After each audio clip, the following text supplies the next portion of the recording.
കേരള പോലീസിനെ സംബന്ധിച്ചോളം ഇപ്പോൾ ഇനി സംശയം ഒരു മിസ്സിങ്ങിൻ്റെ 4ാമത്തെ കേസായിരിക്കുന്നു. ഒന്ന് നമ്മളെ ഫസ്റ്റിലെ സുകുമാരക്കുറുപ്പ്, രണ്ടാമത് ചേകന്നൂർ മൗലവി, മൂന്നാമത് ഈ അടുത്ത കാലത്ത് കോട്ടയത്ത് നോക്കാൻ ജസ്ന, 4ാമത് മാമി.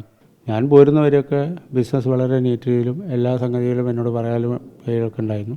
പിന്നീട് 4 വർഷക്കാലത്തിനിടയിൽ ഞാൻ എന്നെ കാണും, കാര്യങ്ങളൊക്കെ പറയും.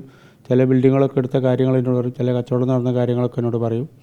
അതിൽ KTCൻ്റെ സ്ഥലം കച്ചവടം ചെയ്തത് പിന്നീടാണ് ഞാൻ അറിയുന്നത്. കാരണം അതിൻ്റെ ആളുകൾ എൻ്റെ വീട്ടിൽ അതിൻ്റെ എഗ്രിമെൻറ്റ് എവിടെയാണെന്നുള്ള അറിയുമെന്ന് ചോദിച്ച് വന്നിരുന്നു. ആ വാങ്ങിയ ആളുകൾ അത് മറ്റേ അയ്യോബിൻ്റെ ബിൽഡിങ്ങൊക്കെ കച്ചവടം ചെയ്ത് എന്നോട് പറഞ്ഞിട്ടുണ്ട്. അത് പറഞ്ഞു. അപ്പോൾ അതൊക്കെ പറഞ്ഞപ്പോൾ എന്നോട് എഗ്രിമെൻറ്റ് വെച്ച് ഞാൻ പറഞ്ഞു എനിക്ക് അതിനെപ്പറ്റി അറിയില്ല, എവിടെയാണുള്ളത് എനിക്കറിയില്ല. അവർ കുറേ നേരം ഇരുന്നു, അവർ പോവുകയും ചെയ്തു. അതാണ് അവസാനം ഉണ്ടായൊരു സംഭവം. ഒരു പുറമേ നിന്നൊരാൾ ഈ ഇതുമായി ബന്ധപ്പെട്ട് മാമീൻ്റെ രജിസ്ട്രേഷൻ സംബന്ധമായി ബന്ധപ്പെട്ട ഒരു കാര്യം അന്വേഷിക്കാൻ വന്നത് പുറമേ നിന്ന് ഇവർ രണ്ടുപേരും, കൂടുതൽ നമ്മൾ രജി ഓഫീസിലുള്ള ഒരു സ്റ്റാഫും ഉണ്ടായിരുന്നു. ഇത് ഏത് സമയത്തായിരുന്നു അത്? ഏകദേശം അദ്ദേഹം മിസ്സായിട്ട് ഏകദേശം ഒരു മാസത്തിനുള്ളിൽ തന്നെയാണ് വന്നത്. കൃത്യമായ ഡേറ്റ് ഓർമ്മയില്ല, ഒരു മാസത്തിനുള്ളിൽ തന്നെ വന്നത്. അത് ഒരു മാമി ചെയ്തൊരു കച്ചവടവുമായി ബന്ധപ്പെട്ട ഡോക്യുമെൻ്റ് നിങ്ങൾക്ക് എവിടെയാണെന്ന് അറിയുമോ? എൻ്റെ എഗ്രിമെൻറ്റ്, അത് കച്ചവടം രജിസ്റ്റർ കഴിഞ്ഞാൽ ഡോക്യുമെൻ്റ് ആവും, അതൊരു എഗ്രിമെൻ്റ് ഉണ്ടാവും. ആ എഗ്രിമെൻ്റ് എവിടെയാണെന്ന് നിങ്ങൾക്ക് അറിയുമെന്ന് ചോദിച്ചു. അപ്പോൾ ഞാൻ പറഞ്ഞു എഗ്രിമെൻ്റ് എവിടെയാണെന്ന് എനിക്കറിയില്ല പ്രത്യേകിച്ച്. അപ്പോൾ നിങ്ങൾക്ക് എന്തെങ്കിലും ചെയ്തു തരാൻ പറ്റുമോ സൊമാറ്റോ വെച്ചു. ഞാൻ പറഞ്ഞു മാമി എന്നെ നേരിട്ട് വിളിക്കുകയോ അല്ലെങ്കിൽ ഞാൻ മാമിയെ വിളിക്കുകയോ ചെയ്തിട്ട് മാമീനെ സമ്മതപ്രകാരമാണ് ഇപ്പം മാമി മിസ്സിംഗ് ആണ്, അത്ര കാര്യത്തിൽ ഒരു സഹായം എന്നെ കൊണ്ട് ചെയ്തു തരാൻ പറ്റില്ല എന്ന് ഞാൻ പറഞ്ഞു. ഈ ഡ്രൈവറാണോ അവരെ കൂട്ടി വന്നിട്ടുള്ളത്? എൻ്റെ വീട്ടിൽ വന്ന് ഡ്രൈവറാണ് വന്നത്. എവിടെയുള്ള കച്ചവടക്കാരാണ് അവർ? ഒരാൾ തിരൂരുള്ള അഷ്റഫ് എന്ന് പറഞ്ഞ ഒരാൾ പുളിക്കൽ, മറ്റൊരു മലപ്പുറത്താണെന്ന് ചോദിച്ചാൽ ഞാൻ പേര് ചോദിച്ചാൽ ഒരാൾ പേര് അവരെന്നോട് പറഞ്ഞു വിനോജ്, പിന്നെ ഒരു അഷ്റഫ് പുളിക്കലാണെന്ന് എന്നോട് പറഞ്ഞിട്ടുണ്ട് പേര് ചോദിച്ചപ്പോൾ. അതുപോലെ അവർ പറയും ചെയ്തു ഞങ്ങൾ ഈ ബിസിനസ്സിൽ മാമിക്ക് 10% ഷെയറും കൊടുക്കുന്നുണ്ട് എന്നൊക്കെ എന്നോട് പറഞ്ഞു. അപ്പം ഞാൻ പറഞ്ഞു ഒക്കെ ശരി, നല്ല കാര്യമാണ് എന്നൊക്കെ പറഞ്ഞ് അവർ പോയി. ഞാൻ പറഞ്ഞു ഇപ്പോഴത്തെ സാഹചര്യത്തിൽ എനിക്കൊന്നും ചെയ്തു തരാൻ പറ്റില്ല, അല്ലെങ്കിൽ ഞാൻ ചെയ്തു തരുന്നു. അതിലിപ്പോൾ ഞാൻ പറഞ്ഞു മാമി ഇതും ചെയ്തു കൊടുത്താലും മാമിനോട് വിളിച്ച് പറഞ്ഞാൽ മതി, മാമി മിസ്സിംഗ് ആകുമ്പോൾ നമ്മൾ ചെയ്യാൻ പാടില്ലല്ലോ, അതുകൊണ്ട് നമ്മൾ ചെയ്തുമില്ല. ഇത് ഇവിടുത്തെ കച്ചവടമായിട്ട് ബന്ധപ്പെട്ടാണ്? ഇത് വയൽക്കര ബൈപ്പാസിൽ വയൽക്കര എൻ്റെ KTC ആയി ബന്ധപ്പെട്ടൊരു കച്ചവടമാണെന്നാണ് പറഞ്ഞു കേട്ടത്. അത് KTC ആയുള്ള കച്ചവടമാണ് എന്ന് എനിക്ക് മനസ്സിലായത് ഞാൻ ഒരു ദിവസം കാരാട് ഒരു വഴീൻ്റെ കാര്യം ശരിയാക്കാൻ വേണ്ടിയിട്ട്, അതായത് അവിടെയുള്ള അമീൻഖാൻ്റെ ഒരു ചാരിറ്റബിൾ ട്രസ്റ്റിൻ്റെ ഒരു വഴിയായിട്ട്, ആ വഴി നമ്മളെ മരുവോള അച്ഛൻ്റെ അടുത്താണ്, അതിൻ്റെ SI ആണ്. അവിടെ പോയപ്പോൾ അവരായിട്ട് സംസാരിച്ചു. അപ്പോൾ വഴി ഏകദേശം അവർ പറഞ്ഞ റേറ്റ് നമ്മളെ റേറ്റ് ഒന്നും നോക്കാത്തതുകൊണ്ട് പിരിച്ച് പോന്നു. അങ്ങനെ മാമി നേരെ അനീഫ എന്ന് പറഞ്ഞ ഒരാളുണ്ട്, അതായത് ഈ അമീൻഖാനൊക്കെ സ്ഥലങ്ങൾ കാലത്ത് നോക്കുന്ന അനീഫ പുത്തനത്താണിയുണ്ട്. അവരുടെ വണ്ടിയിൽ മാമി എയർപോർട്ടിലേക്ക് പോയി. എന്നോട് ഡ്രൈവറോട് പറഞ്ഞു സോമേട്ടനെ വീട്ടിൽ കൊണ്ടാക്കണം എന്ന് പറഞ്ഞു. അപ്പോൾ വഴിക്കിലെത്തിയപ്പോൾ പെട്ടെന്നൊരു ഫോൺ വന്നു ഈ ഡ്രൈവർക്ക്, മറ്റേ പെരുമണ്ണയിൽ നിന്ന് ഒരാൾ ഒരു പൈസ തരും, അത് വാങ്ങി വയ്ക്കണം എന്ന് പറഞ്ഞിട്ട്. അങ്ങനെ ഞങ്ങളവിടുന്ന് ചായയും കുടിച്ച് നേരെ പെരുമണ്ണ എത്തിയില്ല, നമ്മളെ പന്തിരങ്ങ കൈലമട സ്കൂളിൻ്റെ അവിടെ എത്തിയപ്പം ആൾ വന്നു, പൈസ മടക്കി കൊടുത്തു. തുറന്നു നോക്കുമ്പോൾ ഞാൻ അറിയുന്ന ആൾ തന്നെയാണ്. എന്നോട് ആളെ പേര് ഡ്രൈവറിനോട് പറഞ്ഞില്ല, അപ്പോൾ ഞാൻ അറിയുന്ന ആളായിരുന്നു. അപ്പോൾ ഞാൻ ചോദിച്ചല്ല എന്താണിത് പൈസ മടക്കി കൊടുക്കുന്നത് വെച്ചാൽ എന്നോട് പറഞ്ഞു തോട്ട കച്ചവടം ആയില്ല, കാരണം കച്ചവടം ആവായിട്ടല്ല, എഡിസിൻ്റെ ഒരു കച്ചവടം ഉണ്ടായിരുന്നു, ആവായിട്ടല്ല, പക്ഷേ അവർക്ക് അഡ്വാൻസ് ഇത് പോരാ, പറഞ്ഞ സംഖ്യ ഫുള്ള് കൊടുക്കണമെന്ന് പറഞ്ഞു. അതുകൊണ്ട് പിന്നെ അപ്പം എനിക്ക് തോന്നി കച്ചവടം അത് തന്നെയായിരിക്കും എന്നുള്ളത്. അങ്ങനെയാണ് പിന്നീടാണത് KTCൻ്റെ ബില്ലാണ് കച്ചവടം ചെയ്തതെന്ന് ഞാൻ അറിയുന്നത്. അത് എഗ്രിമെൻ്റ് ആയിട്ടേ ഉണ്ടായിരുന്നുള്ളൂ? അത് എഗ്രിമെൻ്റ് ആയിട്ടുണ്ടായി ആ സമയത്ത് എഗ്രിമെൻറ്റ്, അതാണ് അവർ എഗ്രിമെൻറ്റ് വന്ന് ചോദിച്ചത്. ആ എഗ്രിമെൻറ്റ് മാമിയുടെ കയ്യിലായിരുന്നോ? അഗ്രിമെൻറ്റ് മാമീൻ്റെ കയ്യിലാണ്. അവർ ചോദിച്ചിരുന്നു, അവർ മാമീൻ്റെ കയ്യിലായിരിക്കും, മാമീനെ എവിടെയും വെച്ചിരിക്കുന്നു എന്ന് എനിക്കറിയില്ല. അത് നിങ്ങൾക്കറിയാമെന്ന് കരുതിയാണ് അവർ നിങ്ങളെടുത്ത് വന്നത്? ചില മാമി അധികം എന്നോട് കാര്യങ്ങളൊക്കെ പറയുന്നതിനെ കൊണ്ട് അവർ വിചാരിച്ചിട്ടുണ്ടാവും എൻ്റെ അടുത്ത് വന്നാൽ കിട്ടുമെന്ന് വിചാരിച്ചു. ഞാൻ പറഞ്ഞപ്പോൾ മാമി മിസ്സായ അവസരത്തിൽ ഇനിയിപ്പം എൻ്റെ അടുത്ത് ഉണ്ടെങ്കിലും ഞാൻ തരാൻ തയ്യാറുള്ളതാണ്, കാരണം മാമി പറയാതെ എനിക്ക് കൊടുക്കാൻ പറ്റില്ല.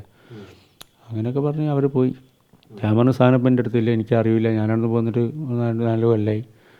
അങ്ങനെ കച്ചവടം നടന്നവരൊക്കെ അറിയുന്നല്ല, വേറെ എനിക്കതിനെ പറ്റിയൊന്നും അറിയില്ല. അവർ ഒരു മാസമായി മാമിയെ കാണാതെയായിട്ട് സ്വാഭാവികമായിട്ടും അത്തരത്തിലുള്ളൊരു പരാതി നിലവിലുണ്ട്. ആ സമയത്ത് അവരുടെ ബന്ധുക്കളുണ്ട്, പരാതിയുമായി രംഗത്തുണ്ട്, 2 ഭാര്യമാരും എല്ലാം ഉണ്ട്. ഇവരോടൊത്തൊന്നും അന്വേഷിക്കാതെ അത് പ്രത്യേകിച്ച് ഇങ്ങനെയൊരു സംഭവം നിൽക്കുന്ന സമയത്ത് അത് വന്നാൽ എന്തെങ്കിലും തോന്നിയോ? അല്ല, അപ്പോഴും ഈ സ്വാഭാവികമായിട്ടൊന്നും തോന്നിയില്ല. നമ്മളെപ്പോഴും പ്രതീക്ഷിക്കുന്നത് മാമിയുടെ വരും എന്നുള്ള പ്രതീക്ഷയിലാണല്ലോ. ഇപ്പം മാസങ്ങൾ കഴിയുമ്പോഴാണ് നമ്മളെ പ്രതീക്ഷ ഇല്ലാതെയാവുന്നത്. മാമി തിരിച്ചു വരാതെ പ്രയാസം കാണുമ്പോഴാണ് മാമി വരില്ല, ഏകദേശം എന്തോ സംഭവിച്ചെന്നുള്ളത് നമ്മൾ മനസ്സിലാവുന്നത്. മാമീനെ ഒരിക്കലും തന്നെ ഒരാൾക്ക് കൊണ്ടുപോയിട്ട് അങ്ങനെ പിടിച്ചു നിർത്താനൊന്നും പറ്റില്ല. കാരണം മാമി എന്ന് പറഞ്ഞാൽ സംസാരത്തിൽ വല്ല അഗ്രഗണ്യനാണ്. അദ്ദേഹം ഏത് പ്രശ്നങ്ങളുണ്ടെങ്കിൽ തരണം ചെയ്യും. ഇനിയിപ്പോൾ ആരെയും ഒന്നിൽ കൂടുതൽ ആളുകളിട്ട് അദ്ദേഹത്തിന് തട്ടിക്കൊണ്ടായതാണെങ്കിൽ പോലും അദ്ദേഹം അവർക്കാർക്കെങ്കിലും വലിയൊരു പൈസ ഓഫർ ചെയ്തിട്ട് അദ്ദേഹം പുറത്തേക്ക് വരും. കാരണം ഞാനിവിടെ ഉണ്ടെന്ന് നിങ്ങൾ ന്യൂസ് കൊടുത്താൽ മതി. പക്ഷെ അങ്ങനത്തെ ഒരു സംഭവം ഉണ്ടായിട്ടില്ല. അപ്പം മാമീനെ സംബന്ധിച്ചുള്ള എന്താണ് സംഭവിച്ചതെന്നുള്ളത് ഇപ്പോഴും നിഗൂഢമായി തീരുകയാണ്. ആ തിരോധാനത്തിൻ്റെ ചുരുളഴിക്കേണ്ട പൂർണ്ണ കടമ അതിൻ്റെ അന്വേഷണ ഉദ്യോഗസ്ഥന്മാർക്കാണ്. ഞാൻ 2 പ്രാവശ്യം നടക്കാ പോലീസ് സ്റ്റേഷനിൽ പോയി മൊഴി കൊടുത്തു. 3ാമത് DSPൻ്റെ അടുത്ത് പോയി മൊഴി കൊടുത്തു. DSP ഓഫീസിൽ 5 മണിക്കൂറും മറ്റോടത്തും ഇതുപോലെ തന്നെ അത്ര തന്നെ സമയം 2 സ്കോഡിലും ചിലവഴിച്ചിട്ടുണ്ട്.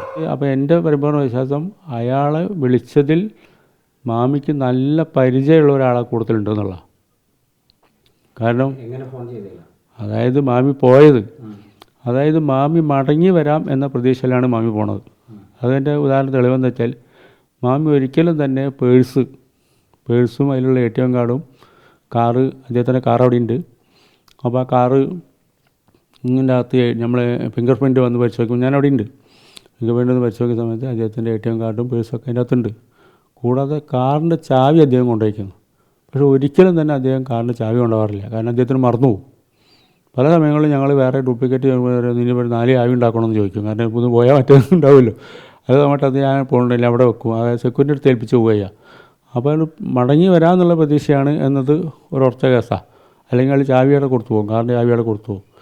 അപ്പോൾ ഞാൻ രജിനോട് ചോദിച്ചു, രജി ഇതെന്താണ് വിജയല്ലേ അവസാനം ആളെ കണ്ട്, അപ്പോൾ മാമീൻ്റെ ബോഡി ലാംഗ്വേജിലോ അല്ലെങ്കിൽ വല്ല വിഷമങ്ങളോ കാര്യമുണ്ട്. അപ്പോൾ പറഞ്ഞില്ല. എന്നിട്ട് ഞാൻ ഓഫീസ് പൂട്ടി താഴത്ത് വന്നു. അപ്പോൾ മാമി കാറിൽ വന്നിട്ട് ചാവി അതിൻ്റെ അടുത്ത് കൊടുത്തിട്ട് പറഞ്ഞു വണ്ടി ഒന്ന് റേക്കിലേക്ക് വെക്കാൻ പറഞ്ഞു. അവൻ ആ ചാവി അയാളുടെ അടുത്ത് കൊടുത്ത് പോയി എന്നാണ് പറയുന്നത്. അവൻ പറയും മാമീൻ്റെ അടുത്ത് കൊടുത്തു പോയി. മാമി ആ സമയത്ത് 2 സ്നേഹിതന്മാരായിരുന്നു വർത്തമാനം പറഞ്ഞിട്ടുണ്ട്. അതായത് അവിടെ സീറ്റുപോലെ നമ്മൾ കുറേ കാലമുണ്ട്, കുറേ സ്നേഹിതന്മാരും കുറേ ബിസിനസ്സുകാരൊക്കെ വരുന്നൊരു സ്ഥലമാണ്. കാരണം വലിയ ആൾ ഇപ്പോൾ PK ഉണ്ടായി കൊടുത്ത് വലിയ ടൈം ഉണ്ടായി കൊടുത്താൽ വലിയ മലയാളിമാരൊക്കെ അവിടെയാണ് നിസ്കരിക്കാൻ വരിക. കാരണം അവിടെ എല്ലാ സ്ഥലത്തും നിസ്കാരം അവിടെ 1-1.5 മണിക്കാണ് നിസ്കാരം കഴിയുക. എല്ലാം കൂടി കഴിഞ്ഞ് വരുമ്പോഴേക്ക്. അപ്പോൾ അത്ര സാഹചര്യത്തിൽ മാമി വരാമെന്നുള്ള പ്രതീക്ഷയിലാണ് പോയതെന്നാണ് എൻ്റെ പരിപൂർണ്ണ വിശ്വാസം. ഞാൻ ഇത്രയും കാലത്ത് മാമീൻ്റെ ഒപ്പം നിന്ന പരിചയം, അതുപോലെ തന്നെ അദ്ദേഹം ഇത്രയും നല്ല ബിസിനസ് ചെയ്ത ഒരു ബിസിനസ്മാൻ സ്വന്തമായി മാറി നിൽക്കുന്ന പ്രശ്നമേ വരുന്നില്ല.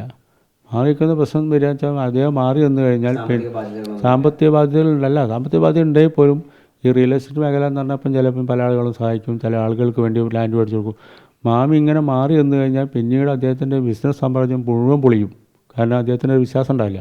അപ്പോൾ അദ്ദേഹത്തിപ്പോൾ നിങ്ങൾ സാറ് പൈസ കൊടുക്കുമോ ഇങ്ങനെ പോണ ആൾ. അപ്പോൾ അത്രയും സ്വന്തമായിട്ട് അദ്ദേഹം മാറി നിൽക്കില്ല എന്നുള്ളത് പരിപൂർണ്ണമായിട്ട് വിശ്വസിക്കുന്ന ആളാണ് ഞാൻ. മാമിക്ക് ശത്രുക്കളുണ്ടായിരുന്നോ? അങ്ങനെ അറിയോ? ശത്രുക്കളെ റിയൽ എസ്റ്റേറ്റിൽ എന്നൊക്കെ പറഞ്ഞിട്ടുണ്ടെങ്കിൽ ഇപ്പോൾ ബ്രോക്കറേജും കാര്യമൊക്കെ ഞാൻ തന്നെ കൊടുക്കല്. മൂപ്പര് അങ്ങനെ ഇടപെടലൊന്നുമില്ല. ഈ പുതിയ അന്വേഷണ സംഘം ശരിയായ രീതിയിലാണ് നീങ്ങുന്നതെന്നാണ് വിചാരിക്കുന്നത്. ഇപ്പം എന്നെ ചോദിച്ച അവസ്ഥയ്ക്ക് അവർ വസ്തുനിഷ്ഠമായ കാര്യങ്ങൾ ചോദിച്ചപ്പോൾ അവരതിനെ പറ്റിയിട്ട് നല്ല രീതിയിലാണ് അന്വേഷണം എന്നാണ് ഇപ്പം എൻ്റെ വിശ്വാസം. ഇനി അതെന്ത് സംഭവിക്കും എന്നുള്ളത് പറയാൻ പറ്റില്ല. 2 അന്വേഷണം നമ്മളെ മുന്നിൽ പരാജയപ്പെട്ടതിനെ കൊണ്ട് 3ാമത്തെ അന്വേഷണം പൂർണ്ണമായിട്ടും അതിൻ്റെ പ്രതികളെ പിടിക്കുകയോ അല്ലെങ്കിൽ ഒരു സൂചന കിട്ടുകയോ ചെയ്താൽ മാത്രമേ എന്താവുള്ളൂ ഈ അന്വേഷണത്തിൽ നമുക്ക് എന്നെപ്പോലുള്ള ആളുകൾക്ക് തൃപ്തി വരുള്ളൂ. മാമിക്ക് എന്തെങ്കിലും സംഭവിച്ചു കാണുമെന്നാണ് കരുതുന്നത്? മാമി ഇത്ര കാലം കാണാത്തതിൻ്റെ അവസ്ഥയിൽ എന്തോ സംഭവിച്ചിരിക്കുന്നു എന്നത് ഉറപ്പറ്റിയാണ്. മാമി ഞാൻ നേരത്തെ പറഞ്ഞല്ലോ, മാമി സ്വയം മാറിയിക്കില്ല. സാമ്പത്തിക ബാധ്യത ഉണ്ടെങ്കിൽ അയാൾക്ക് തന്നെ തരണം ചെയ്യാനുള്ള എല്ലാ കഴിവുണ്ട്. അതിനുവേണ്ട സാമ്പത്തിക സഹായം ചെയ്യാൻ ആൾക്കാരുണ്ട്. ഇന്നിപ്പം നാളെ സാറിനോട് മേടിച്ചിട്ട് അയാൾ മറ്റോടത്ത് കൊടുക്കും, അവിടെ നിന്ന് വാങ്ങി ഇവിടെ കൊടുക്കും. ഈ റിയൽ എസ്റ്റേറ്റ് ബിസിനസ് എന്ന് പറഞ്ഞാൽ അങ്ങനെ തന്നെയാണ്. കാരണം ഇപ്പോൾ സാമ്പത്തികമായിട്ട് സഹായിക്കാൻ ഓരോരുത്തർ സഹായിക്കും. അവർക്ക് ചിലർക്ക് കളക്ഷനൊക്കെ ആണെങ്കിൽ അവർക്ക് വേണ്ടിയിട്ടായിരിക്കും ഭൂമി എടുത്ത് കൊടുക്കുന്നത്. മാമിക്ക് അതിൽ കമ്മീഷൻ അല്ലെങ്കിൽ ഷെയറോ അങ്ങനെയുള്ള കാര്യങ്ങളൊക്കെ കിട്ടുള്ളൂ. അതൊക്കെ ഉണ്ടാവുക. ഈ എഗ്രിമെൻറ്റ് വാങ്ങാൻ വന്നു എന്ന് പറഞ്ഞല്ലോ, ആ കച്ചവടമായ എന്തെങ്കിലും അങ്ങനെ എന്തെങ്കിലും ഇപ്പോൾ സ്വാഭാവികമാണ്, ചിലപ്പോൾ അതൊന്നും ആയിരിക്കില്ല, അങ്ങനെ എന്തെങ്കിലും തോന്നിയോ സ്വാഭാവികമായിട്ട്? അല്ല, ആ കച്ചവടം എന്ന് പറഞ്ഞാൽ നല്ലൊരു കച്ചവടമാണ്. ഇനിയിപ്പോൾ അതിലെന്തെങ്കിലും പ്രശ്നം ഉണ്ടായോ, അവരമ്മിലെന്തെങ്കിലും പ്രശ്നം ഉണ്ടായോ എന്ന് ഇപ്പോൾ നമുക്കറിയാൻ പറ്റില്ല. കാരണം അവർ എഗ്രിമെൻറ്റ് ചോദിക്കാൻ വന്നു, അത് ഞാൻ അറിയില്ല എന്നും പറഞ്ഞു എന്നുള്ള സത്യമാണ്. ഈ എഗ്രിമെൻറ്റ് ചോദിക്കാൻ വന്ന കാര്യമൊക്കെ അന്വേഷണ സംഘത്തിന് അറിയായിരുന്നു? അന്വേഷണ സംഘത്തിന് മൊഴി കൊടുത്തിട്ടുണ്ട്. നമുക്കറിയാവുന്ന മുഴുവൻ കാര്യങ്ങളും മാമിയായിട്ട് മാമിൻ്റെ അടുത്ത് പോകുന്നതിന് ഇഷ്ടവും പിന്നീട് മാമി പല സ്ഥലത്ത് തന്നെ കൂട്ടിക്കൊണ്ടുപോകലൊക്കെ ഉണ്ട്. പിന്നെ അത് കഴിഞ്ഞ് ഞാൻ വരാതെ ആയതിനു ശേഷം ഒരു വിശ്വാസമുള്ള ഒരാൾ വേണമല്ലോ. ഈ റിയൽ എസ്റ്റേറ്റ് എന്ന് പറഞ്ഞാൽ സാമ്പത്തികവും കാര്യങ്ങളൊക്കെ കൈകാര്യം ചെയ്യുന്നതുകൊണ്ട് ഒരു വിശ്വാസമുള്ള ആളുകൾ എന്നുണ്ടെങ്കിൽ പിന്നെ 2ാമത് രജീനെ വിളിച്ചാണ്. അങ്ങനെയാണ് രജീനെ വീണ്ടും അവിടെ വരുന്നത്.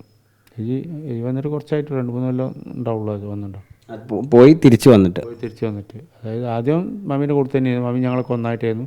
രജിയും ഞാനുമായിട്ട് ഏകദേശം ഒരു 10 കൊല്ലത്തെ ഇതേ പരിചയം. നമ്മൾ ഈ അവസാനം ഈ ഒരു നടക്കാതെ പോയൊരു കച്ചവടം ഉണ്ടല്ലോ, അതിൻ്റെ എഗ്രിമെൻറ്റ് സത്യത്തിൽ നിങ്ങൾക്ക് അറിയായിരുന്നോ എന്താണെന്നുള്ളത്? ഇല്ല, അറിയില്ല. അതിന് ഇവർ വന്ന് ചോദിച്ചപ്പോഴാണ് ഇവർ എടുത്താന്നൊക്കെ അറിഞ്ഞത്. നടക്കാതെ പോയില്ല. അപ്പോൾ നടന്നോന്ന് എനിക്കറിയില്ല. നടക്കാതെ പോയ കച്ചവടമല്ല, അവർ എഴുതിയ ഒരു എഗ്രിമെൻ്റ് ആണ് ചോദിക്കുന്നത്. നടക്കാതെ പോയതിൻ്റെ എഗ്രിമെൻ്റ് ഇവർക്ക് ആവശ്യമില്ലല്ലോ. അതായത് നമ്മൾ പൈസ കൊടുത്ത് എഗ്രിമെൻ്റ് അതിന് വലിയൊരു പൈസ തുക അഡ്വാൻസ് കൊടുത്തു കഴിഞ്ഞ ശേഷമാണ് എഗ്രിമെൻ്റ് എഴുതുക. അല്ലെങ്കിൽ നമ്മൾ അത് തന്നെ ടോക്കൺ കൊടുക്കുന്ന ഘട്ടത്തിൽ തന്നെ അലസിപ്പോവും. മറ്റേത് എഗ്രിമെൻ്റ് കൊടുത്ത് വലിയ തുക എഗ്രിമെൻ്റ് കൊടുത്തു കഴിഞ്ഞാൽ പിന്നെ ആ കച്ചവടം അങ്ങനെ മിസ്സാവുന്ന കാര്യം പ്രയാസമാണ്. അല്ലെങ്കിൽ പിന്നെ സാമ്പത്തികമായിട്ട് എന്തെങ്കിലും ടൈറ്റോ കാര്യങ്ങളൊക്കെ വരുമ്പോൾ അപ്പോഴും അതിന് വേറെ പണ്ടന്മാരെ ചോർത്തും മാമി. കാരണം അവിടെ പൊട്ടി പോയേക്കാക്കണ്ടി. അപ്പോൾ ഇവർ വന്ന പാർട്ടി ഞാൻ കേട്ടിടത്തോളം നല്ല പാർട്ടിയാണെന്ന് പറഞ്ഞിട്ട്, അപ്പോൾ സാമ്പത്തിക പ്രയാസമൊന്നുമില്ല, അവരെ നടത്തിയിട്ടുണ്ടാവും എന്നാണ് തോന്നുന്നത്. രജിസ്റ്റർ കഴിഞ്ഞെന്നൊക്കെ ഇപ്പോൾ പോലീസിൻ്റെ അന്വേഷണ പരിധിയിൽ വരേണ്ട സംഗതികളാണ്. അതൊന്നും എനിക്കറിയാത്ത സംഗതിയാണ്.